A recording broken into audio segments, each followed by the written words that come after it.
Bora zvezvezvezve. Yes, please. Kuri seiko? Kuri bo, kuri se. Zvizaiti. Muda ndiri kukweda pedo nenini. Iwe hazvakasereka. Kuda COVID-19, nokuraya COVID-19.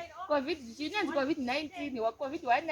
Ezvo 19 ando 19. Zvakasiyanei. Ko vana sedzeni vakutotenda mazita ezvirwere apa. Kuri sei? Ndipikisa vanhu basi. Ari chamariko? Dola. Dola mangani? Dola anongoita dola chete. Ose dishi rose. Dishi rose kuti moda ndibira imi. Ndiko kubira chiko andina unoita mari wakati dishi nondipandoda. Moda mangana? Ndoda 50 padola. 50 dishi rose. Ndidi moda ndibirira. Saka unoda nondipa mangani? Dola racho ndikupe amo. Dola nozodora kumba mninga. Ndikwete sini. Saka ndozokupe madomasi ndinipa dola. So wakachena sedzeni. Wakachena? Bati kungopfeka jangu kozi sketi warisire chii wakachena be. Ndozvandoda. Ndozvaunoda kuita sei? Rumwa yakandinyenga imi. Moziva? Unopfeka sedzeni.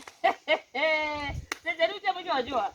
Ndotorevesa akandinyenga. Kunyengaiwa chai. Zvada sedzeni asikanaka. Akakunyenga kuti chii papo? Kuinine mitakasiyanei. Takatosiyana sedzeni. Takasiyana. Nebhutsi idzi nevapatapata. Ndinodowa nani pamuri? Nani yekuti kwavapfeka bhutsi. Indori zvaitika nekuti takapfeka zvakachipa.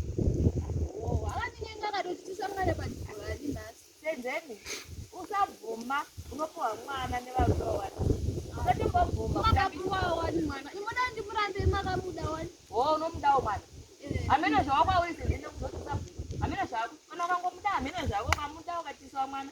Unochengeteswa madomasi ese haizombokwari kuchengeta Mwari marime madomasi iyoyo. Senzeni zvaanoita asikana senzeni anogara afungwa chokwayo.